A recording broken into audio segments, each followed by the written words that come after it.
रामपालजी महाराजांचा असून मराठी भाषिक भक्त समाजास सहज समजावे म्हणून हिंदी भाषेतून मराठी भाषेत रूपांतरित करण्यात आलेला आहे.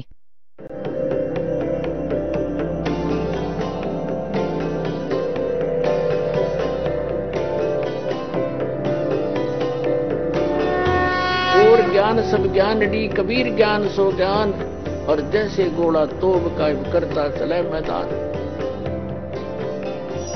जगद्गुरु तत्वदर्शी संत रामपालजी महाराजांचे अमृत वचन सर्व पवित्र धर्मांच्या व पवित्र शास्त्रांच्या आधारावर. परमात्मा म्हणतात, हे भोळ्या जीवा, तू कोणत्या गोष्टीचा अभिमान बाळगत फिरत आहेस? एक छोटीशी पोस्ट प्राप्त करून, एका छोट्याशा तुकड्याचा मुख्य बनून, राजा किंवा मुख्यमंत्री किंवा प्रधानमंत्री बनून तू कुठे राहतोयस? ये काल गह कर केश, म्हणजे तुझे केस पकडेल जेव्हा तुझा अंतिम समय येईल. आणि तो अंत समय न जाणे कुठे येईल. घरी पण येऊ शकतो आणि परदेशात तू गेला आहेस तिथेही येऊ शकतो. तर तिथेच तुला मारून टाकेन, सोडणार नाही. कहाँ जन्मे कहाँ पाले पोसे, खूब लड़ाए लाडे, ना जाने इस देह के है कहाँ खंडेंगे आडे. पुण्यात्म्यांनो, परमात्म्याची ही वाणी आपल्याला नेहमीच हृदयात साठवावी लागेल. आणि या घाणेरड्या जगात जर तुम्ही थोडाफार आधार मागत आहात, सुख पण मागत आहात, प्रोटेक्शन पण मागत आहात, अशी संकटे न येवोत आपल्यावर, तर या परमेश्वर कबीरजींच्या शरणच ग्रहण आपणास करावे लागेल. जर पूर्ण विश्व आज ह्या परमेश्वराच्या शरणात आलं आणि हा दास जो नाम जप आणि विधी आणि मर्यादा सांगतो आहे त्याचं पालन कराल, तर पुन्हा सतयुगासारखं वातावरण सुरू होईल. सतयुगामध्ये काय होतं की खूप मोठं आयुष्य होऊन जातं, कारण की अकाल मृत्यू नाही होऊ शकत. हा काळ परत अटॅक नाही करू शकत. आणि आपसात खूपच चांगलं प्रेमभाव राहील किंवा लूट खसोट लाचखोरी हाहाकार माजलाय. ह्या मायेने सर्वांना आंधळं बनवलंय. असे मोठे मोठे मंत्री आणि मुख्यमंत्री आणि प्रधानमंत्री आणि त्यांच्याही वरचे हे भ्रष्टाचाराच्या आरोपात येतात. शर्मेची बाब आहे. कारण की मनुष्याचं स्वत्व संपून जाईल. का होईल? कारण की तत्वज्ञानाशी परिचित नाहीये, भगवंताच्या विधानाशी परिचित नाहीये, आध्यात्मिक कर्मांशी परिचित नाहीये. याच कारणाने आपण चुकांवर चुका करीत राहतो. एका मायेच्या कारणाने भावाचा भाऊ शत्रू बनून जातो, बहीण भावाची शत्रू बनून जाते, भाऊ बहिणीचा शत्रू बनून जातो. माता पित्यांची कदर राहत नाही, माया माया दिसत राहते, शरम राहिली नाही, लाज राहिली नाही. पुण्यात्म्यांनो, परमात्मा कबीर परमेश्वरजींच्या शरणात आल्याने आपण हा विचार पण करू शकत नाही, हे परमात्मा, पहिला हाच व्यवसाय होता, पहिला हाच आमचा जॉब होता, हीच आमची नोकरी होती किंवा तोच व्यवसाय होता, आणि आम्ही सारा दिवस भटकत राहत होतो. रात्री पण झोप येत नसे आणि ओव्हरटाईम पण करत होतो, पण तरीही आमची गुजराण व्यवस्थित होत नव्हती. आणि टेन्शन ग्रस्त राहत होतो ह्या परमेश्वराच्या शरणात आल्याने. कारण की हे ज्ञान असं होईल आपल्याला, आणि बरोबरच भगवंताची आपल्याला सोबत असेल. तुमचं सगळ्यात आधी हे टेन्शन समाप्त करतील. आणि तुम्ही हा विचारही करू शकणार नाही की हे भगवान, त्याच पैशात, त्याच नोकरीत, पगारात आज आपण खूप चांगल्या प्रकारे चांगला गुजाराही करीत आहोत आणि 2 पैसे आमच्या जवळही राहत आहेत. याचं एक कारण तर हे असेल की आपलं विडी, दारू, मांस, तंबाखू यावर पैसा जो व्यर्थ होत होता तो आपला सेव्हिंगमध्ये येईल. दुसरं हे होईल की तुम्ही डॉक्टरांकडे जात होतात. पुण्यात्म्यांनो, जेव्हा मनुष्याची पापकर्म वाढत जातात, सांगतात आपल्याला येऊन की थोडंसं डोकं दुखत होतं. डॉक्टरकडे गेलो, सीटी स्कॅन सांगितला आणि त्यात त्यांनी मस्तकात गाठ सांगितली. ऑल इंडियामध्ये पाठवलं.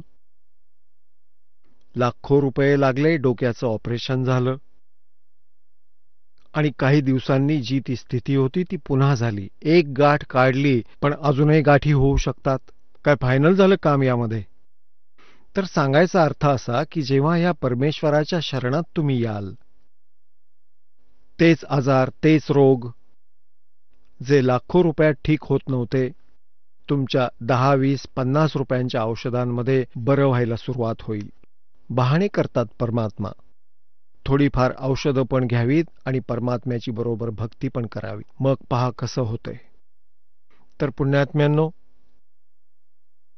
असे पुष्कळ भक्त येतात, ते सांगतात की पहिले आमचा कमीत कमी वर्षभरात 20,000 रुपयांचा मेडिकलचा खर्च होत होता, डॉक्टरांचा. आणि मग ते बीडी बंडलवाले वेगळेच आणि तो दारूवाला. आणि बिडीचा हिशेब केला तर मनुष्य प्रतिदिन 10-12 रुपयांची विडी आणि सिगरेट पिणारा तर माझ्या मते 50-100 रुपयांची पीत असेल, तर महिन्याचा हिशेब लावला तर 2-2.5 हजार रुपये हे खर्च होत होते, ते वाचले. आणि मग तो जो दारू पितो त्याचं तर एस्टिमेटच लावू शकत नाही, तो किती नाश करतो एका महिन्यात. तर परमात्म्याच्या भक्तीमध्ये हे विकार नाही चालत, हे आपल्याला कंपल्सरी त्यागावे लागतील. जर तुम्हाला परमात्मा हवा असेल आणि सुख हवं असेल या लोकातही, आणि मग तुमच्या घरात बरकत दिसून येईल.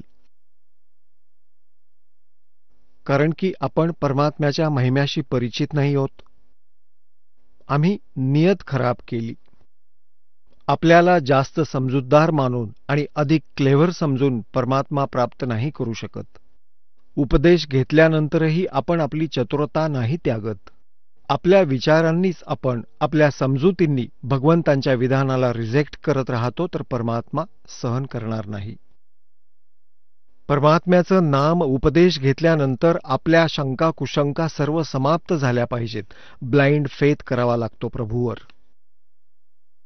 आणि भक्त कायमच ब्लाइंड फेथ करत आलेत परमात्म्यावर. म्हणजे पूर्ण विश्वास, ज्याला अंधविश्वास असं म्हटलं तर चांगलं नाही वाटणार, पूर्ण विश्वास. अंधविश्वास कसे करायचे? की जे गुरुजींनी सांगितलं, संतांनी सांगितलं, आम्ही त्याला शिरोधार्य केलं. आपण ब्लाइंड फेथ करत होतो, डोळे मिटून विश्वास करत होतो ऋषींवर, गुरूंवर, की हे मोठे विद्वान पुरुष आहेत, यांनी परमात्म्याला जाणलं आहे, पाहिलं आहे, ओळखलं आहे. ज्या कारणाने हे, जसं की हे संस्कृतही जाणतात आणि वेदांचा, पुराणांचा, गीतेचा हे रेफरन्स पण देतात आणि संस्कृत त्याबरोबर बोलत पण होते, तर आपला डाऊट पूर्ण संपून गेला होता की हे काही जाणत नाहीत ते. आणि या कारणाने आजपर्यंत कोणीही संत लोकात उदयास आला, हे श्रद्धाळू त्याला असे चिकटून राहतात की जसे दिव्याच्या चारी बाजूला ते पतंग भिरभिरतात आणि जळून मरून जातात.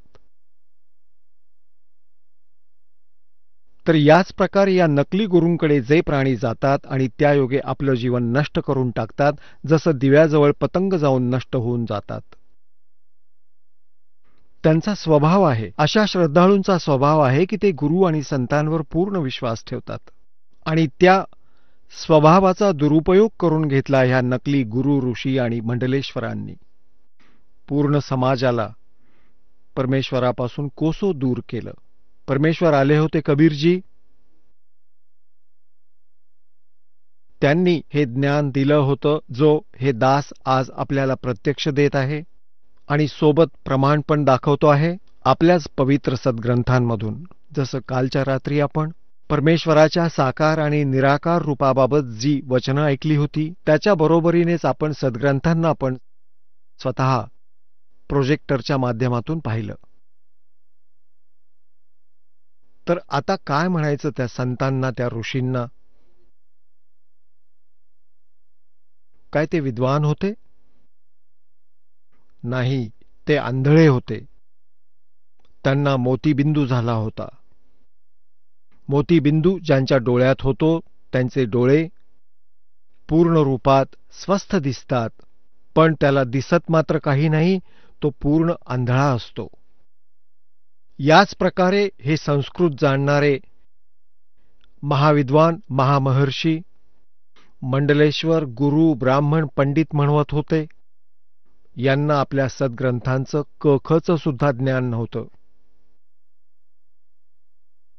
आणि याच प्रकारे हे सतलोक आणि सचखंडाचा महिमा गाणारे हे पंथ, नकली राधास्वामी पंथ, धनधन सद्गुरू पंथ, हे जय गुरुदेव पंथ, हे जेवढेही संत ऋषी झाले आहेत या मार्गाने, हे सगळे एकदम तत्वज्ञानहीन आणि अज्ञानी होते.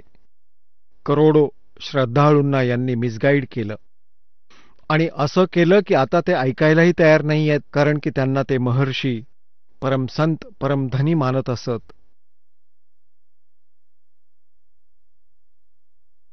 ह्या विषयात परमेश्वरांनी म्हटलं आहे,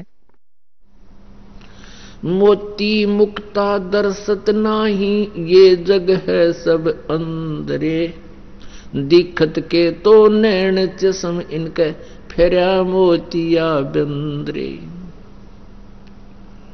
मन माणिक लहर समंदरे, मुरजीवा नग सीप न सायर, वो निर्मल आनंद कंदरे. काय सांगतायत?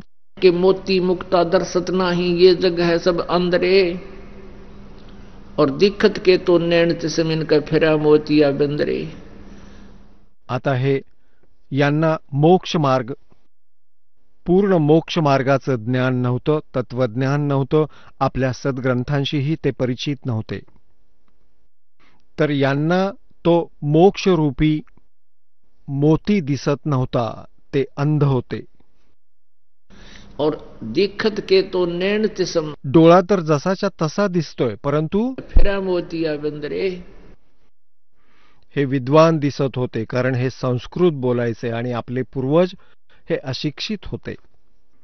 आपली मजुरी करून, शेती करून आपल्या मुलांचं पालन करायचे, पण आत्म्यात भगवंताची इच्छा सदा राहिली आहे या जीवाच्या. त्याच्या पूर्तीसाठी मग काळाने हे एजंट सोडून ठेवले आहेत. हे गुरु यांनी असा बट्ट्याबोळ करून टाकला, गावच्या गावं बिघडवून टाकली. गुरुआ गांव बिगाड़े, संतो गुरुआ गांव बिगाड़े, ऐसे कर्म जीव कला दिए, ईब जड़े नी जाड़े.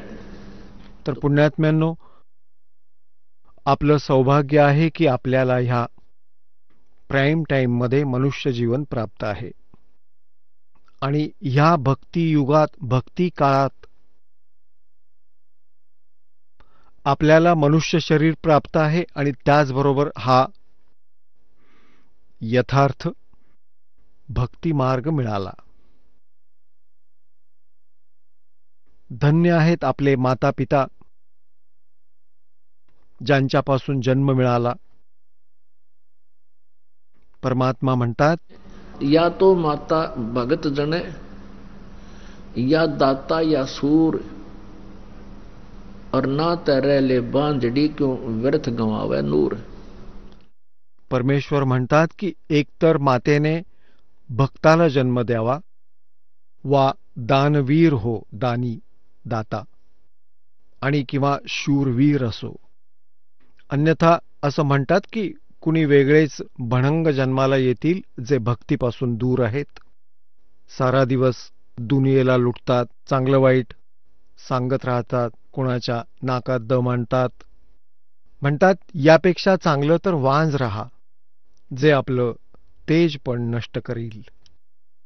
अशी नालायक संतान उत्पन्न करून. तर पुण्यात्म्यांनो, आपले माता पिता धन्य आहेत ज्यांच्यापासून तुमचा जन्म झाला, कारण आपल्यासारखे भक्त जन्माला आले. आणि मग तुम्हीच दाता आहात, कारण दोन्ही हाताने तुम्ही दान करीत आहात. आणि दान दिल्याने आपली भक्ती वाढते. धर्म तो धसके नहीं, धसके म्हणजे नाश नाही होत. और धसके तीनों लोक, म्हणजे जरी तिन्ही लोकांचा नाश होऊन जाईल, धर्माचा नाश कधी होत नाही.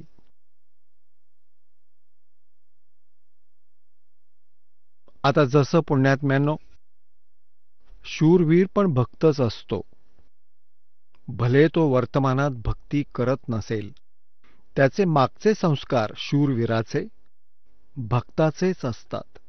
जसं प्रल्हाद होता शूरवीर, बिना हत्याराचा शूरवीर होता. हिरण्यकश्यपूने ते जुलूम केले, काळीज हेलावून जाईल त्याची सारी घटना ऐकून. पण भक्ताने भगवंतावर विश्वास ठेवला आणि शूरवीराप्रमाणे उभे राहिले की करा पिताजी जे आपल्याला करायचं आहे, परंतु भगवंतापासून दूर नाही होऊ शकत. शूरवीर होती मीराबाई. असे जुलूम केले तिच्यावर, मागे पाऊल नाही टाकलं त्या पुण्यात्म्याने. तर असेच कितीतरी हे जितके महापुरुष इथे जसे शूरवीर होते, ईसा मसीहजी सुळावर चढवलं की करा, पण मी जे सांगतोय ते सारं खरं आहे.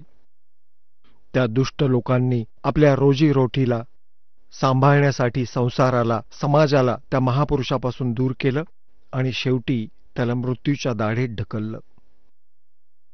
परमेश्वर आले होते, कबीर परमेश्वर आले होते, ज्यांच्यावर ते जुलूम केले होते. काझी, मुल्ला आणि त्या ब्राह्मणांनी. त्यांची सारी कहाणी तुम्ही ऐकून घ्या, वाचून घ्या. जेव्हा आपल्या देवावर विश्वास बसेल त्यावेळी याला वाचाल तर डोळ्यातून अश्रू सुकणार नाहीत तुमचे. की आपण परमात्म्याला पण नाही सोडलं, परमात्म्याबरोबर पण आपण जुलूम केले, कारण की ते आपले पिता आहेत म्हणून त्यांनी याबाबत काही दुःख नाही मानलं. आणि तरीही ते आपल्या कल्याणासाठी राहून राहून येतात वा आमच्यासारख्या दासांना आपल्या उद्धारासाठी, कल्याणासाठी पाठवत असतात. पुण्यात्म्यांनो, सत्संगाला येण्याने मनुष्याला कळतं की मी कोण आहे, कुठून आलो आहे, माझं इथे राहण्यामागे उद्दिष्ट काय आहे, माझ्या जीवनाचं उद्दिष्ट काय आहे, टार्गेट काय आहे. तर त्यानंतर मग जो आपण उद्देश मानून बसलो होतो या मनुष्य जीवनाचा, परत त्यात परिवर्तन होतं. आपण काय उद्देश मानला होता या जीवनाचा, जोपर्यंत हे तत्वज्ञान नव्हतं. जसं मुलगा शाळेत जातो, विद्यालयात जातो, त्याचं टार्गेट असतं मी चांगलं शिक्षण प्राप्त करेन, कुणी मोठा अधिकारी बनेन मी, किंवा चांगलं धन कमवेन, किंवा डॉक्टर होईन. आणि डॉक्टर बनणं किंवा चांगला ऑफिसर बनणं, उद्देश काय असतो की खूप धन कमावणं आणि मोठं घर बांधेन, मग लग्न करेन, मग पुत्रपुत्री प्राप्त होतील, मुलं होतील, परवरिश करेन, चांगलं शिक्षण देईन, मग त्यांची लग्न करेन आणि मग निश्चिंत मरून जाईन. हे काय टार्गेट झालं याचं? काय आपण हा विचार केलाय का ही सगळी कामं होऊ शकतात का आपली? काय माहित कधी तिकीट कापलं जाईल. आता पुण्यात्म्यांनो, हा जीव परमात्म्याच्या विधानाशी अपरिचित होऊन आपल्या समजुतीत फार अडकला. जेव्हा त्याला आध्यात्मिक ज्ञान होईल, भक्ति मुक्ति के दाता सतगुरु भटकत प्राण फिरंदा, उस साहेब के हुक्म बिना नहीं तरवर पात हिलंदा. आता पुण्यात्म्यांनो, आता इथे हा प्रसंग असा आहे की जर भगवंताच्या आदेशाविना पानही नाही हलू शकत, तर सर्व काही त्याच्याच आदेशानेच तर होत आहे. मग भक्तीची काय आवश्यकता आहे? मग सत्संगात जाण्याची तरी काय आवश्यकता आहे? परमात्म्याच्या वाणीला समजणं कठीण आहे, कारण ती वेदांपेक्षाही गूढ रहस्यमय आहे. आता इथे दोन स्थिती आहेत. एक तर ह्या ब्रह्मची, जो काळ आहे. जोपर्यंत आपण काळाच्या व्यवस्थेत राहू तर आपण आपल्या प्रारब्धालाच भोगू, त्यात काही परिवर्तन होऊ शकत नाही. आणि ज्या क्षणी आपण ह्या परमाक्षर ब्रह्मला शरण येऊ, जे गीतेच्या अध्याय नंबर 18 श्लोक नंबर 62 मध्ये सांगितलंय गीता ज्ञानदात्याने, की अर्जुन तू सरळ भावाने त्या परमेश्वराला शरण जा, ज्याच्या कृपेने तू परमशांती आणि सनातन परमधामाला प्राप्त होशील. त्या परमेश्वराच्या शरणात आल्यानंतर मग त्या परमेश्वराच्या आदेशाविना पानही हलणार नाही. परंतु त्या परमात्म्याकडून लाभ प्राप्त करण्यासाठी आपल्याला जी मर्यादा आहे ती आपण प्रॉपरली पाळली पाहिजे. त्या मर्यादेच्या तुटण्याने मग काळाच्या हुकुमाविना पान पण हलणार नाही. त्याला जे करायचे ते तो करणारच. तर अशा प्रकारे जसे आपण परमात्म्यापासून दूर राहून प्रत्येक प्राणी असा विचार करेल की मी आपल्या मुला-मुलींना इतकं चांगलं शिक्षण देईन की हे टॉपमध्ये येतील प्रत्येक इयत्तेत, आणि मग हे मोठे IAS, IPS किंवा डॉक्टर, इंजिनियर बनतील. आता पुण्यात्म्यांनो, सर्व ह्याच इच्छेने आपापल्या मुलांना शिक्षण देतात, आणि कोण किती काय बनतात इकडे आपलं कधी लक्ष जात नाही. कारण की आपण त्या विचारांमध्येच ग्रस्त राहता. दुसऱ्यांशी डिस्कस करून बस इतकाच विचार करता की फलाण्याचा मुलगा डॉक्टर बनला आणि त्याने बाबा 2च वर्षात घर बांधलं. फलाण्याचा मुलगा इंजिनियर बनला, त्याला 3 वर्ष झाली, छान घर बांधलं, मोठी कार घेतली. म्हणजे जेवढं तो लुटतो घसीटतो दुनियेला तेवढी त्याची प्रेज होते. आणि त्याची पुढे मग दुर्गती काय होईल ते तत्वज्ञानाच्या या जो आहे ना चष्म्यातून दिसेल की त्याची केवळ दुर्गतीच होईल. पुण्यात्म्यांनो, ज्या प्राण्याच्या भाग्यात जे लिहिलंय तेच त्याला मिळेल. कोणी हा विचार करेल की मी विचार करेन आणि मग मी प्रयत्न करेन आणि तेव्हा मला सर्व काही मिळेल, ही चूक आहे. प्रयत्न तर प्राण्याला करावेच लागतील, पण परमात्म्याच्या विना त्याला काही लाभ होऊ शकत नाही. आता जसं आपल्या समाजात आता तर खूप फरक पडू लागलाय. बुद्धिमान व्यक्ती झाले आहेत, मुलगा आणि मुलगीमध्ये पण फरक, अंतर नाही राहिलं. आणि दुसरं कारण हेही झालं की मुलींचा अभाव झाला. ही चांगली लागण लागली सगळ्यांना. आणि एक विशेष व्यवस्था ह्या परमात्म्याच्या कृपेने ह्या आश्रमातून एक विशेष व्यवस्था बनवली गेली आहे की जसं आपण आधी मुलीच्या विवाहात तर खूपच दुःखी होत असू, न जाणे किती दान करावं लागत असे, तरीही त्यांचं पोट भरत नसे, नियत खराब झाली होती. आता ते पूर्ण समाप्त झालं आहे की मुलीचा विवाह झाला तर आपण काही दान नाही द्यायचं, आणि मुलाचा विवाह झाला तर आपण 1 रुपया सुद्धा घ्यायचा नाही. कारण की आपण असं आहे ना की एक अशी फॉर्मॅलिटी आहे इथे, हे भगवंताचं विधान आहे की आपण एक दुसऱ्याच्या कर्जातून मुक्त व्हायचंय. आपण एकमेकांच्या लेनदेनमध्ये इथेच फसत राहतो.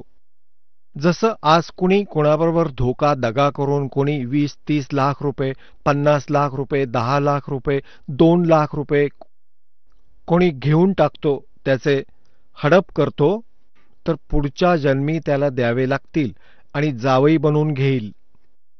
पहिले जसं की काय व्यवस्था होती की आपण, तुम्ही पाहत आहात ह्या मोठ्या मोठ्या पैसेवाल्यांना मुलीचा विवाह व्हायचा, जावयाला मोठी कार देत होते, 2-3 लाख रुपये देत होते नगद, मोठं घर बांधून द्यायचे, कारण की तो मागल्या जन्मी घेऊन गेला होता त्याचं. आता तो जावई बनून घेतोय, मुलगी पण घेऊन गेला आणि 10-20 लाख रुपये पण आपले पुरे केले, आणि मग मृत्यूला प्राप्त होतो. एक खूप मोठा अधिकारी होता, त्याने आपल्या मुलीचा विवाह केला आपल्या रिटायरमेंटच्या 6 महिने आधी, आणि त्याला माहित होतं की मी आमंत्रित करेन आपल्या अंडर जेवढे अधिकारी आहेत ते येतील, कुणी 1,00,000 आणेल, 50,000 कोणी 10,000 दाखवून देतील. आणि असंच केलं. मग तो रिटायर झाला. त्यावेळी 3-4 लाख रुपये मुलीच्या लग्नात लावले. ही सन 1988ची गोष्ट आहे, 89ची.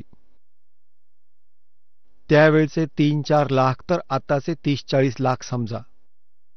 एक खूप मोठा अधिकारी होता. त्याने आपल्या मुलीचा विवाह केला आपल्या रिटायरमेंटच्या 6 महिने आधी. आणि त्याला माहित होतं की मी आमंत्रित करेन आपल्या अंडर जेवढे अधिकारी आहेत ते येतील, कुणी 1,00,000 आणेल, 50,000 कोणी 10,000 दाखवून देतील. आणि असंच केलं. मग तो रिटायर झाला. त्यावेळी 3-4 लाख रुपये मुलीच्या लग्नात लावले. ही सन 1988ची गोष्ट आहे, 89ची. त्यावेळचे 3-4 लाख तर आताचे 30-40 लाख समजा. आता मुलीचा विवाह केला, 3-4 लाख रुपये खर्च केले. कर्मचारी अधिकारी कोणी 20,000 कोणी 10,000, कन्यादानाला 20,000 कोणी 50,000. आणि मग काय झालं?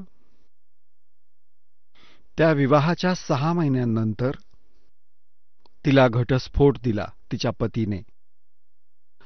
आता त्या क्षणाला त्याला माहिती होतं की 4 लाखात मुलीचं लग्न केलं आहे आणि परत लग्न केलं तर 8 लाख लागतील. हार्ट अटॅक आला, मेला. आता काय बनेल? गाढव बनेल तो. आणि ज्यांच्याकडून घेतले होते ते लाठी मारतील, ओरडतील.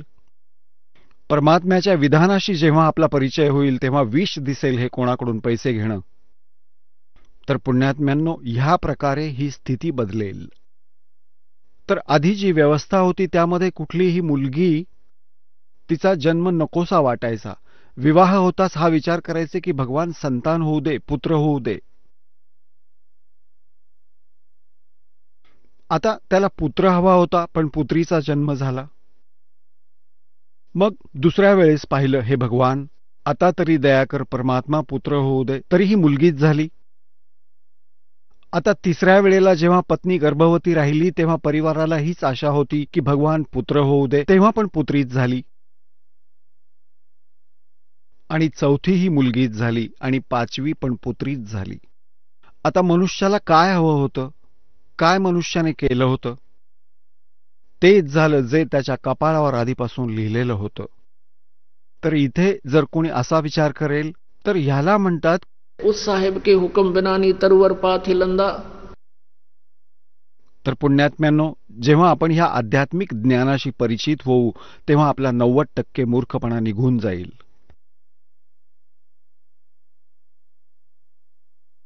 ह्या छोट्या छोट्या गोष्टी आहेत ज्या तुमच्या खूप कामी येतील. एकेकाळी एका गावामध्ये, एका नगरामध्ये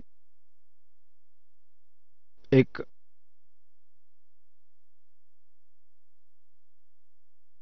शेठ राहत होता. आणि त्याने आपल्या गुरुजींकडून जे ज्ञान प्राप्त केलं होतं त्यामुळे त्याला कळलं होतं की भाई, आता हे व्यावसायिक लोक जे असतात ते असं पाहतात की भाई मला कुठे लाभ होईल, यांना मोक्षाशी काही घेणं देणं नसतं. तर त्याने हा पत्ता विचारला आपल्या गुरुजींना जे सत्संग करत होते. म्हणाले, गुरुजी, असं म्हणतात की ह्या जन्मात जर कोणी कोणाकडून पैसे घेतले असतील आणि ते परत करू शकला नसेल तर पुढच्या जन्मात त्याला 1000 पटीने परत द्यावे लागतात. ते म्हणाले, हो बेटा, असंच होतं. तर त्या लालाजीने काय करावं? आपली पाटी लावली दुकानावर की भाई कर्ज घेऊन जा ज्याला हवं असेल त्याने. कोणाला लोन हवं असेल तर घेऊन जा, परंतु मी पुढच्या जन्मात परत घेईन, ह्या जन्मात घेणार नाही. आता हे पैशांचे पुजारी असतात, त्यांची इतकी खालची पातळी असते विचाराची. सांगतात की लालाजी मेला, यमाचे दूत पकडून घेऊन गेले. तर त्याला विचारू लागले की भाई, तुला पहिल्यांदा स्वर्गात पाठवू की नरकात, कारण की तुझे इतके पुण्य इतकं पाप आहे.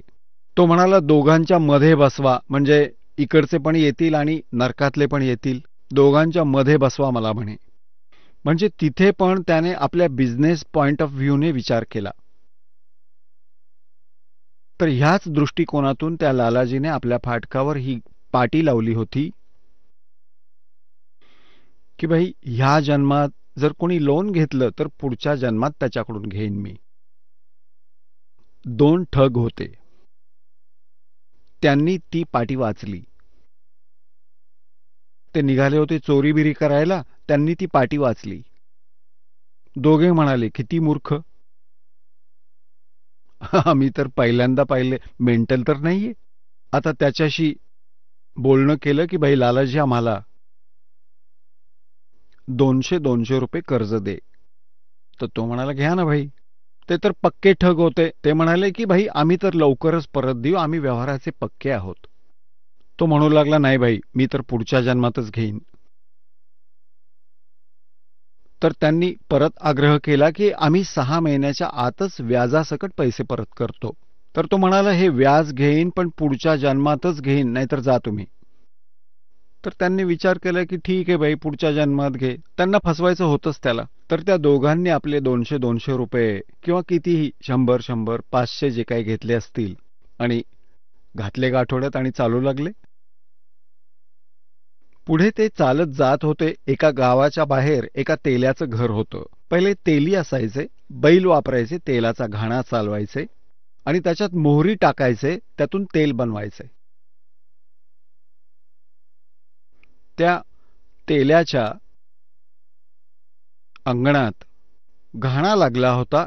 एक बैल चालत होता, घाणा चालवत होता आणि दुसरा तिथं उभा होता. झाडाला बांधून ठेवलं होतं. तेली कुठल्या तरी कामानिमित्त गावामध्ये गेला होता. ते दोघं तिथं थांबले. अल्पपहार करू, पाणी पिऊ. ते पाणी प्यायले.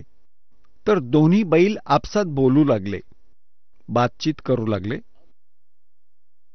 आता जो बैल फिरत होता त्याने घाण्यावर जो उभा होता त्याला विचारलं, बाबा तुझं किती देणं घेणं आहे या तेल्याकडे राहिलेलं. आता तो उभा असलेला बैल म्हणाला की आत्ता उद्या एक व्यक्ती येईल आणि मला ह्याच्याकडून विकत घेऊन जाईल 200 किंवा 400 रुपयामध्ये. तो जो तेली आहे हा एवढे पैसे मागेल आणि तो जो मला न्यायला येईल तो माझे 1200 रुपये मागतो. त्याचा सगळं हिशेब बिशेब लावून व्याज धरून 1200 रुपये होतात आणि तो मग काय होईल, मला इथून घेऊन जाईल. पुढे एका राजाने हत्तींचं युद्ध लावलं एकमेकांशी मोठं आणि त्यात बक्षीस ठेवलेलं असेल, 12 रुपयांचं ठेवलेलं असेल. मला ते घेऊन जातील, त्यांचा तो तमाशा बघू लागतील, हत्तींचं भांडण युद्ध, आणि मी त्या हत्तीला हरवेन ज्याने सर्वांना पराजित केलेलं असेल आणि मग मला 1200 रुपयांचं बक्षीस मिळेल माझ्या मालकाला, जो मला इथून घेऊन जाईल. माझा मृत्यू होईल व माझा आणि त्याचा हिशेब पूर्ण होईल भाई. मी आधीच्या जन्मात त्याच्याकडून जे 20 रुपये घेतले होते आज ते 1200 झाले.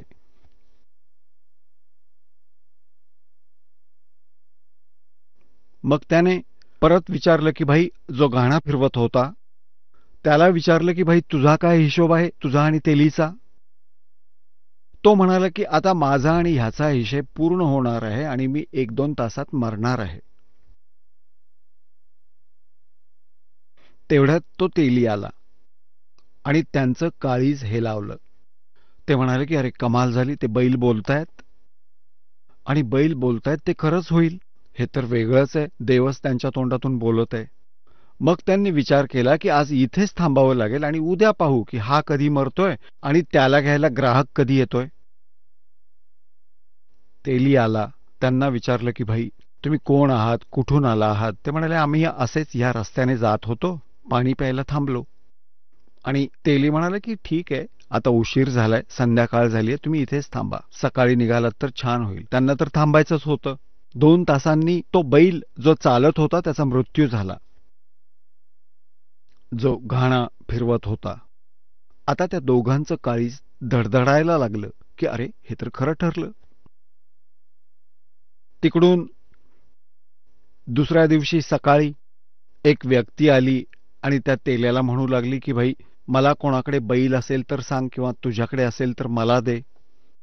आता तेल्याला भीती वाटू लागली की बैल तर चालता चालता मेला, प्राण्यांमध्ये काही आजार वगैरे आलाय की काय. मग ह्यालाच विकून टाकतो आणि मग दुसरा विकत घेऊन येतो. त्याने त्याचे 500, 400, 100, 200 जितके रुपये मागितले आणि त्याने देऊन टाकले. ते दोघे जण आपापली गाठोडी बांधून तो जो बैल घेऊन चालला होता त्याच्या बरोबर चालू लागले, हे पाहायला की जसं त्यांनी सांगितलं होतं की बैल हत्तीला हरवेल का. तिथे काय झालं की ते जाऊन उभे राहिले. दंगल सुरू झाली होती. हत्ती आपापसात कुस्ती खेळत होते. एक हत्ती सगळ्यांना पराजित करून जात होता आणि लास्टमध्ये तो एकटाच उभा राहिला आणि आणखीन आणाबाई कोणाचा हत्ती घोडा असेल तर ह्याच्याबरोबर लढवायला. हा केसरी झाला आहे. ते जाऊन उभे राहून तमाशा पाहू लागले. बैलाची दोरी हातात पकडली होती. त्या बैलाची हातातून दोरी निसटली आणि तो हत्तीच्या दिशेने पळू लागला. लांब लांब शिंगे होती त्याची. हत्तीने त्याला सोंड मारली. ती सोंड शिंगाला लागली आणि शिंग त्या सोंडेमध्ये अडकलं. हत्ती खूप किंचाळला, ओरडला, चित्कारला. हत्तीच्या सोंडेत खूप वेदना होऊ लागल्या. हत्ती जोरजोरात रडू लागला, किंकाळ्या फोडू लागला. त्याने चित्कार मारून आपली सोंड सोडवून घेतली आणि पळून गेला. तर हा विजयी झाला बैल. 1200 रुपये राजाने बक्षीस दिलं. ते 1200 रुपये त्याच्याकडे आले, त्या बैलवाल्याकडे आले. त्या क्षणी त्या बैलाचा मृत्यू झाला. आता त्या दोघांच्याही त्यांच्या पायाखालची जमीन सरकली की आता भुंडी बनावं लागेल, बैल बनावं लागेल. त्या लालाजींचा ज्यांच्याकडून पैसे घेतले आहेत आपण, ते दोघे परत आले. दुसऱ्या दिवशी जसेच्या तसे त्या दोघांनीही पैसे तिथे ठेवले. शेठजी, हे पैसे घ्या, आम्हाला याची गरज नाही. लालाजींनी त्यांना गल्लीच्या बाहेर फेकून दिलं आणि म्हणाले, मी घेणार नाही, पुढच्या जन्मीच घेईन, आत्ता नाही घेणार, पुढच्या जन्मातच घेईन. आणि ते ठक मात्र त्याला हात जोड जोडून म्हणू लागले की माफ करा लालाजी, अरे घेऊन जाणं, हे मी घेणार नाही परत हे. त्यांना बाहेर टाकलं. त्यांनी विचार केला की खूप गोंधळ झाला भाई. आता उचलून त्यांनी जर ते तसेच ठेवले तरीही ते द्यावेच लागतील आणि खूप सुरक्षित ठेवावे लागतील. कुणी हिसकावून घेऊ नयेत, ते वाचवून ठेवले पाहिजेत. तर त्यांनी विचार केला की भाई साधू संतांकडे ह्याचं समाधान मिळू शकेल. एक संत कुठे बसला होता त्याच्याकडे गेले आणि म्हणू लागले की महाराजजी, आम्ही एका मोठ्या संकटात सापडलो आहोत, काही उपाय सांगा. सगळी हकीकत सांगितली. आता तो संत म्हणाला, भाई एक काम करा, ह्यातून लालाजींच्या नावाने काही धर्मपुण्य करा. तुम्ही असं करा, एक धर्मशाळा बांधा मुख्य रस्त्यावर आणि एक विहीर खोदा. त्याच्यावर लिहा की लालाजी, त्या शेठचं नाव, त्याच्या नावाची धर्मशाळा. आणि मग असं करा, त्याच्यामध्ये कोणाला राहू देऊ नका आणि त्या विहिरीचं पाणीही कोणाला पिऊ देऊ नका. ते म्हणाले, मग काय होईल? मग काय होईल ते नंतर बघू, मी जे सांगतोय ते करा. आता त्यांनी विचार केला की महात्म्याने सांगितलं आहे ते तर करू, काय होतं ते पुढे कळेल. त्यांनी एका मुख्य रस्त्यावर, जो स्टेशनवरून उतरून गावाकडे जात होता, स्टेशनवर उतरून जे यात्री यायचे त्या नगराचे, स्टेशन 2-3 किलोमीटर दूर होतं नगरापासून, त्याच्या मध्यभागी बनवली. म्हणजे त्याच्या 2-2.5 किलोमीटर दूर होतं तर 1.25 किलोमीटरवरती बनवली. आणि एक विहीर खोदली आणि एक धर्मशाळा बांधली आणि त्याच्यावरती लालाजींचं नाव लिहिलं, ज्यांच्याकडून त्यांनी लोन घेतलं होतं. आता तिथे यात्री यायचे आणि पाणी प्यायला अथवा थोडा वेळ विश्राम करायला त्या धर्मशाळेच्या जवळ जायचे. तर हे दोघे लाठी घेऊन तिथे उभे होते. खबरदार, जर आत आलात तर निघून जा इथून. तर ते म्हणायचे की भाई, का? तुम्ही तर धर्मशाळा बांधली आहे, विहीर खोदली आहे, तर राहू का देत नाही, पाणी का पिऊ देत नाही? तर म्हणायचे लालाजींना विचारा भाई, त्यांनी मनाई केलेली आहे आणि आम्हाला इथे नोकर म्हणून ठेवलं आहे आणि बजावले की इथे कोणाला राहू द्यायचं नाही आणि पाणीही पिऊ द्यायचं नाही. तर ते आम आदमी विचार करायचे की काय मूर्ख माणूस आहे, इतके पैसे खर्च केले आणि कोणाला थांबू देत नाही, असा कसा लालाजी हा? सगळे शिव्या देत जायचे. एके दिवशी त्याचा व्याही आला. त्याच्या मुलीचं लग्न होतं. तो व्याही आला, त्याने पाहिलं वाचलं की हे आपल्याच नातेवाईकांनी बनवलेलं आहे. तो छाती ठोकून त्या ठिकाणी आला, निघाला तिकडे.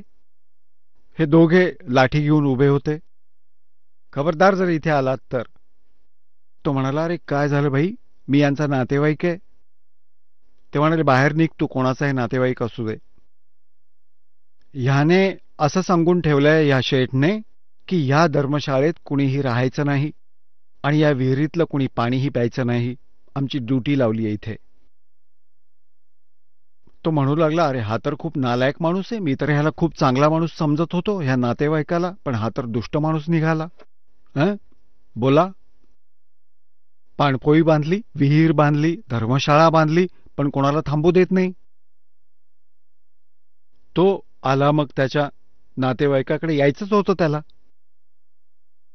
तो त्याला म्हणाला, अरे तू तर किती नालायक माणूस आहेस, तू तर एवढे पैसे लावले आहेत, कशाला एवढे पैसे लावले? धर्मशाळा बांधलीये, विहीर खोदलीये आणि ते 2 गुंड तिथे ठेवले आहेत, ते ना कोणाला पाणी पिऊ देत आहेत आणि ना कोणाला थांबू देत. ते मग कशाला एवढे पैसे वाया घालवलेस? तुझी बुद्धी भ्रष्ट झालीये का? आता त्याने विचार केला की भाई, कुठली धर्मशाळा आहे, कुठली विहीर आहे? तो बराच वेळ विचार करू लागला की काय गोष्ट आहे ही, तुम्ही काय सांगताय? तर ते म्हणू लागले की तिथे धर्मशाळा बनवली आहे, लालाजींनी धर्मशाळा बनवली आहे, विहीर खोदून ठेवली आहे आणि तिथे उभे केलेत ते 2 गुंड लाठी घेऊन, ते कोणाला येऊ देत नाहीत. लालाजींचा हुकूम आहे सांगतात. त्याने विचार केला, पाहूया कुठे आहेत ते. 2 जण लाठी घेऊन उभे होते. त्याला समजलं की हे तर भाई माझी बेइज्जती करतायत. तर म्हणू लागला की भाई, माझा पिछा सोडा तुम्ही. तर म्हणाले की आमचं कर्ज फेडून टाक आणि सांग की माझे पैसे मिळाले म्हणून. तर म्हणाला, भाई 2 हात जोडले, मी तुमचं माझं लोन माफ केलं आणि समजतो की माझे सगळे पैसे मला मिळाले, माझी बेइज्जती करू नका तुम्ही. तर ते निघून गेले आणि मग मजुरी करून पोट भरू लागले. साधू संतांकडून उपदेश घेतला, भक्ती केली, कल्याण करवलं. तर पुण्य लोक हो, हे सत्कर्म पहा, तुम्हाला ही दंतकथा वाटेल, परंतु ही तुमच्या हृदयामध्ये उतरली पाहिजे. आज काय हालत आहे जीवाची. तर अशा प्रकारे जेव्हा आध्यात्मिक ज्ञान होईल आपल्याला, आपण ही चूक करू शकणार नाही. हा दास पाहत आहे, आधी दारू प्यायचे, पत्ते खेळत असायचे, दुनियेला लुटत असायचे, 2चे 20 करायचे, मग तो कोणी दूध विकणारा असो की दुकानदार असो, आणि सर्व बाजूंनी नाश होत होता त्यांचा. आणि आज तो प्राणी कोणाचे 10 रुपये जरी आले ना तरी ते परत करतो. एक भगिनी सांगत होती की मी एका लालाजींकडून कापड घेतलं. त्याने किंमत सांगितली, कमी जास्त करून जो आमचा फायनल रेट झाला तो 200 रुपये झाला आणि मी त्याला 1000ची नोट दिली. त्याने मला 1250 रुपये परत दिले. त्याचा काहीतरी गोंधळ झाला. तर मला त्यावेळेला लक्षात आलं नाही आणि घरी गेल्यावर पाहिलं की मी तर इतक्या रुपयांचं सामान आणलं आणि माझ्याकडे इतके पैसे उरले. हे तर जास्त पैसे आले शेठजींचे. दुसऱ्या दिवशी गेले आणि त्याचे परत पैसे केले जितके जास्त आले होते. त्याचा चेहरा पाहण्याजोगा झाला. मुली, तू तर साक्षात देवी आहेस. इथे तर फसवतात, परत देणं तर दूरच राहिलं आणि संधी मिळाली तर अजून घेऊन जातील ते, आणि तू परत द्यायला आलीस, माझ्या तर लक्षात पण नव्हतं. तर पुण्यात्म्यांनो, अशा प्रकारे तुमच्याकडे कोणाचा नवा पैसा सुद्धा पचवता येत नाही. आत्मा ऐकणार नाही तुमची, कारण त्याला माहितीये की पुढे काय काय दुर्गती होईल. आणि कसं पूर्ण करावं लागेल. गाढव बनून कुंभाराच्या घरी हा प्राणी ते पूर्ण करेल आणि त्याला किती त्रास होईल त्याचा, जो सहन करेल ते त्यालाच माहिती. तर पुण्यात्म्यांनो, परमात्मा म्हणतात आपली महिमा सांगताना कि तुमने उस दरगाह का मैल नहीं देखा और धर्मराज के तिल तिल का लेखा. तर प्रसंग चालू आहे की जेव्हा आपण परमात्म्याच्या आध्यात्मिक ज्ञानाशी परिचित होऊन जाऊ तेव्हा एक विशेष व्यवस्था बनेल, आत्म्यामध्ये एक विशेष उभार येईल. आता पहा, हा दास आजही कमीत कमी 4 भक्त आले होते. म्हणाले रस्त्यामध्ये 100 रुपये पडलेले दिसले. आता त्यांनी ते घेऊन इथे दान केले, घरी नाही घेऊन गेले. आणि याआधी काय स्थिती होती, असं पाहून ते पटकन उचलायचे आणि कुणी बघत नाहीये ना हे पाहून खिशात टाकायचे. तर ही वृत्ती आपली आता बदलत आहे. कोणी म्हणतात की 500 रुपये, असे 5000 रुपये मला पडलेले मिळाले. आणि जात होतो आणि एक व्यक्ती येत होती. मला असं वाटलं की त्याचं काहीतरी हरवलंय. मी त्याला विचारलं, भाई कुठून आलायस, कुठे जात आहेस? तो म्हणाला, कुठे जाणार, माझे पैसे हरवलेत. आणि खिशातून खाली पडले. कसे ते मला समजलं नाही. सगळीकडे शोधलं पण नाही मिळाले. किती पैसे होते तुझे भाऊ? की 5000 रुपये होते आणि अशा अशा नोटा होत्या. मी त्याला तसेच्या तसे काढून दिले आणि म्हणालो, हेच ना ते? त्याने मला मिठी मारली एकदम आणि म्हणाला की आजच्या युगात असे देवता उरले आहेत. तर पुण्यात्म्यांनो, अशी ही पूर्ण स्थिती बदलत जाईल आणि तुमचा आत्मा इतका खुश होईल त्या पैशांना परत करून. आणि जर आपण कोणाची चोरी केली तर दुप्पट दुःख मिळतं त्या प्राण्याला, दुप्पट विनाश होतो. एक भक्त खूप गरीब होता, शेतकरी होता. आणि त्याने परमेश्वर कबीरजी, कारण की ते परमात्मा वारंवार येत असतात, कधी साधूच्या रूपात, कधी संतांच्या रूपात, अथवा एखादं जीवन ते पूर्ण एका जनसाधारण माणसाप्रमाणे जगून पूर्ण करतात. तर तो गरीब माणूस होता. म्हणू लागला, महाराजजी खूपच स्थिती खराब आहे. परमात्म्याचं ज्ञान ऐकलं. परमेश्वर म्हणाले, बेटा मन साफ ठेव, तुला काहीच कमी पडणार नाही आणि ही भक्ती करत राहा.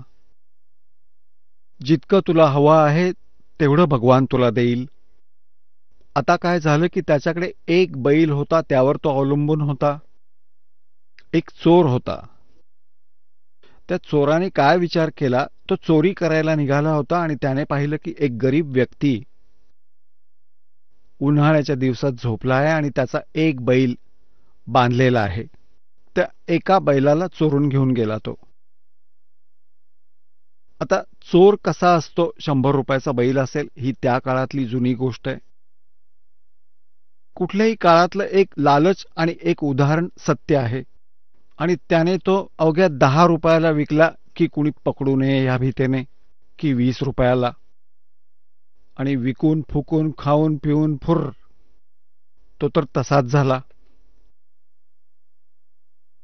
त्याने अशा चोऱ्यामाऱ्या करत फिरत असताना विचार केला की चला, ज्याचा बैल मी चोरला होता तो साधाभोळा वाटत होता, त्याने पोलिसात तक्रार केली असेल का? तिथेच जाऊ. तिथे जाऊन पाहिलं तर 1-1.5 वर्षांनंतर काय पाहिलं त्याने? काय पाहिलं की त्याचे 2 बैल बांधलेले होते, खूप चांगल्या स्थितीमधले. आणि तो झोपलाय. रात्रीची वेळ. त्या चोराने त्याचे दोन्ही चोरले. दोन्ही बैल चोरले आणि निघून गेला. त्यांना विकून बिकून मग परत केलं फुरफुरा आणि परत पहिल्यासारखाच. त्याला परत तुटवडा जाणवू लागला. मग तो पुन्हा गेला. तो इकडे तिकडे फिरत फिरत त्याने विचार केला की एकदा परत तिथे जाऊन पाहू. तो तर एक साधाभोळा माणूस आहे, काही प्रतिक्रिया पण देत नाहीये. एखाद्या शोधकाला घेऊन मागे चालू लागला. त्याने तिथे जाऊन पाहिलं. काय पाहिलं? तिथे 4 बैल बांधले होते. 4 बैल खुंट्याला बांधले होते. आता तो विचार करू लागला, भाई माझा तर नाश झाला. आणि 3 बैल चोरलेत मी ह्याचे आणि ह्याच्याकडे तरीही आज 4 बैल बांधलेले आहेत. हा कुठला जंतर मंत्र आहे याच्याकडे, हे मी आज त्याला विचारतो. आणि त्याचं तो तिथे झोपला होता तो शेतकरी, त्याला उठवलं आणि म्हणाला, उठ ना भाई जरा. शेतकरी म्हणाला, झोपला होता तो, म्हणाला, भाई मला छेडू नकोस, मला झोपू दे. दिवसभर काम केलंय, झोप येतेय, आता मला झोपू दे. तो म्हणू लागला, भाई मी चोर आहे. तो चोर म्हणू लागला, मी चोर आहे, मी चोर आहे. म्हणाल, तू चोर आहेस ना, मग तू तुझं काम कर, मला झोपू दे. तो म्हणू लागला की जे काम करायचं होतं ते माझ्याकडून होत नाहीये म्हणून मी तुला उठवत आहे, नाहीतर मी तुला उठवलं असतं का? मी चोरी करू शकत नाहीये. मला हे विचारायचं आहे की हा कुठला जंतर मंतर आहे तुझ्याकडे भाई? मग तो म्हणाला की भाई वाटलं तर मला मार किंवा सोडून दे, वाटलं तर शिक्षा दे, दंड दे. आता मी सत्य सांगत आहे, तुझा पहिला बैल पण मीच चोरून नेला होता आणि मी तर ते आपले सगळे पैसे बर्बादीतच उडवले. आणि तुझे दुसरे 2 बैल पण मीच चोरून घेऊन गेलो होतो. आज मी आहे तिथंच आहे, त्याच स्थितीमध्ये आहे आणि तुझ्या दारी 4 बैल बांधलेले आहेत. म्हणून आज मला चोरी करायला जमत नाहीये भाई. आता मी चोरी करण्याच्या स्थितीत राहिलो नाहीये. माझे हात थरथरतायत, शरीर कापतंय. हे पहा, तुझा तर नाश व्हायला हवा होता. तुझ्याकडे तर काहीच नव्हतं. तू तर खूप गरीब होतास. तुझं घरही आता व्यवस्थित करून घेतलंस.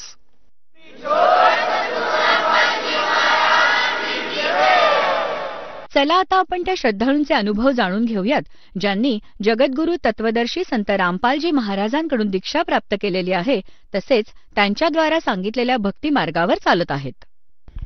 नमस्कार सतसाहेब. आपलं नाव? ललिता दळवी. आपण कुठून आलात? पुणे, महाराष्ट्र. संत रामपालजी महाराजांची गुरुदीक्षा आपण कधी घेतली? 8/7/2016. संत रामपालजी महाराज यांची गुरुदीक्षा घेण्या अगोदर आपण व आपला परिवार कोणती भक्ती साधना करत होतात? शंकराची भक्ती करत होतो, उपवास वगैरे करत होतो, मंदिरात जात होतो, चतुर्शिंगी मातेला पण जाऊन आलो, तेही उपवास केले, नवरात्राचे सुद्धा उपवास केले. त्याचबरोबर बोलाई म्हणून इकडं आहे, त्यांचेही उपवास रविवार केले. त्यानंतर तुळजापूरलाही गेलो, सांगितल्यामुळं तुळजापूरलाही जाऊन आलो. जे तुम्ही सांगत आहात की तुम्ही अन्य देवी देवतांची पूजा करत होतात, चतुर्शिंगीला जात होतात, शिवभक्त होतात, तर ह्या भक्ती साधनेतनं आपल्याला व आपल्या परिवाराला काय काय लाभ प्राप्त झालेत? याच्यात लाभ तर काहीच झाले नाहीये, उलट की आपल्याला हानी. म्हणजे हे एवढं सगळं करत असताना घरात संकट यायची, दुःख म्हणजे आजार पण वाढले, खूप काय काय त्याच्यावर होत गेले. पण हे कधी लक्षातच आलं नाही की आपण भक्ती, आपली जी पूजा करतोय त्या देवांची, तर काहीतरी लाभ व्हायला हवा आहे. हा लाभच मिळाला नाही कधी. ह्या आजारामध्ये खूप काही मी त्रासलेले होते. मला याच्यातून उठता बसता येत नव्हतं, चालता येत नव्हतं. एवढा म्हणजे खूपच मला त्रास होत होता. अगदी डॉक्टरांनी सुद्धा सांगितलं होतं की हा तुमचा शेवटचा क्षण आहे, राहिलेले दिवस आहेत. तर नातेवाईक माझे भेटायला आले की बाबा चला यांना भेटून यावं, काय आहे आखरी टाईम म्हणून.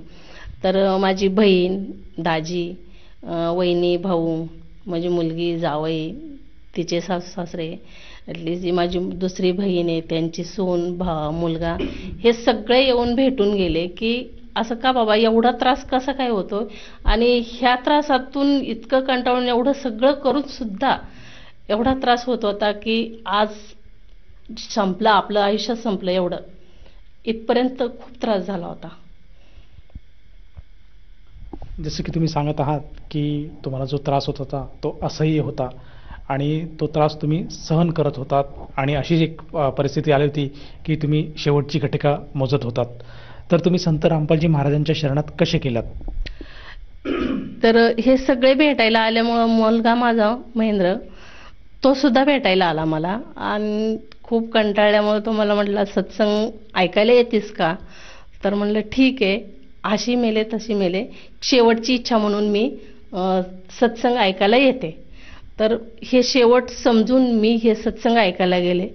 पण परमात्मांची, सद्गुरू रामपालजी महाराजांची कृपा अशी झाली की बसल्या बसल्या तिथंच मला दर्शन दिलं आणि त्यांनी माझा आजार तिथंच काढून टाकला. मी म्हटलं, जर खरंच परमेश्वर असेल, आपण म्हणतो मराठी भाषेत देव आहे, परमेश्वर आहे, भगवान आहे, तर हे कुठं आहेत? मग हे मला भेटले तर माझा आजार त्यांनी इथंच काढून टाकावा.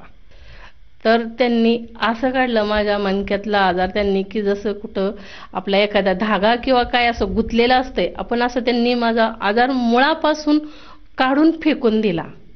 त्या क्षणी 15-20 मिनिटं मला असं एकदम चक्कर आल्यासारखं झालं, कसं तरीच व्हायला लागलं. मी डोळे झाकून गपचूप बसले आणि त्याच्यानंतरून मग परमात्मांची जी कृपा माझ्यावरती झाली, तर मग नामदानाची वेळ आली. तर मला नामदान घ्या हे काही कळतच नव्हतं ना. तर परमात्मांच्या कृपेने 1 आठवड्यानंतर पुन्हा सत्संग होता राजयोगला. याला मी म्हटलं, मला आताही घेऊन चल तुझ्याबरोबर सत्संगला, मला यायचं आणि जे काही नामदान भेटतं ते मला घ्यायचं. मग तिथं गेल्यावरती मग मी नामदान घेतलं 8/7/2016ला. त्याच्यानंतर परमात्माने अशी कृपा केली की आज मी सांगू शकते की मला त्यावेळेस जो त्रास होता, आज मला सांगता येणार नाही की मला काय काय परमात्माने फायदे दिले आणि काय आजार होता. हा आजार त्यांनी पूर्णपणे माझा मुळापासून काढून टाकला. जसं की तुम्ही सांगत आहात की संत रामपालजी महाराजांच्या सत्संगाने, केवळ सत्संगाने तुमचा जो असाध्य असा रोग होता, ज्यावेळेस डॉक्टरसुद्धा हताश होऊन गेलेत, तो आजार पूर्णपणे बरा झाला आणि आज तुम्ही पूर्णपणे व्यवस्थित आणि स्वस्थ आहात. तर ह्या अनुषंगाने आपण इतर साधकांना काय संदेश देऊ इच्छिता? इतर साधकांना काय सांगू शकते की नुसतं सत्संग ऐकल्याने आजार बरा होत नाही, तर आपण कशी भक्ती केली पाहिजे. आपलेच आहेत हे देवता, हे गणेशी, ब्रह्मा, विष्णू, शंकर, पार्वती, दुर्गादेवी यांचीच आपल्याला खरी भक्ती कशी करायची हे सांगतात. आणि त्या मंत्र जापाने जे काही फायदे होतात आपल्याला ते सद्भक्तीने होतात. आणि हेच संत रामपालजी महाराज आपल्याला सद्भक्ती देतात आणि आपले काही असल ते सगळं दूर करून टाकतात. ॲटलिस्ट आपला तुमचा आजार असो, मानसिक त्रास असो, आर्थिक असो, जोही काय असेल तो पूर्णपणे ह्या सत्मार्गातल्या भक्तीने आपला दूर होतो, कारण आपण सद्भक्ती करतो. जर कोणा व्यक्तीला संत रामपालजी महाराजांची गुरुदीक्षा घ्यायची असेल तर ती व्यक्ती गुरुदीक्षा कशी घेऊ शकेल? आपले टीव्ही चॅनल आहे, आपल्या टीव्हीला सत्संग येतात, त्यांचे भरपूर असे चॅनल आहेत की त्याच्यावरती सत्संग येतात. सत्संग चालू असताना तिथून खाली पट्टी चालते, त्या पट्टीवरती नंबर दिलेले असतात आश्रमचे. तुम्ही कोणत्या जिल्ह्यात, तालुक्यात राहत असाल, तुम्ही ते नंबरवरती कॉन्टॅक्ट करून तुम्हाला तुमच्या जवळच्या तालुक्यामध्ये, जिल्ह्यामध्ये, गावामध्ये किंवा शहरामध्ये असाल तर तुम्हाला तिथं नामदान घेण्याची सुविधा उपलब्ध होती. हे जे नामदान तुम्ही घेतलं आणि त्यातून तुम्हाला जो असाध्य रोग होता तो बरा झाला, तर त्याच्यासाठी तुम्हाला किती खर्च लागला? नाही, 1 रुपया सुद्धा खर्च होत नाही. ॲटलिस्ट आपल्याला जे लागणार आहे भक्ती मार्गासाठी साहित्य, पुस्तक असो, जप मंत्र असो, हे आपल्याला पूर्णपणे फ्रीमध्ये दिलं जातं. धन्यवाद. सत्साहेब.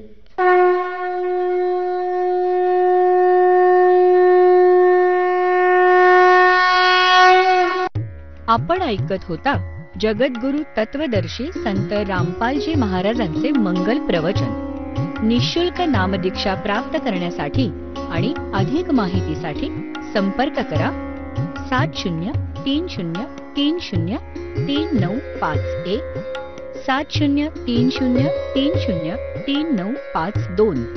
आमची वेबसाईट आहे www.jagadgururampalji.org.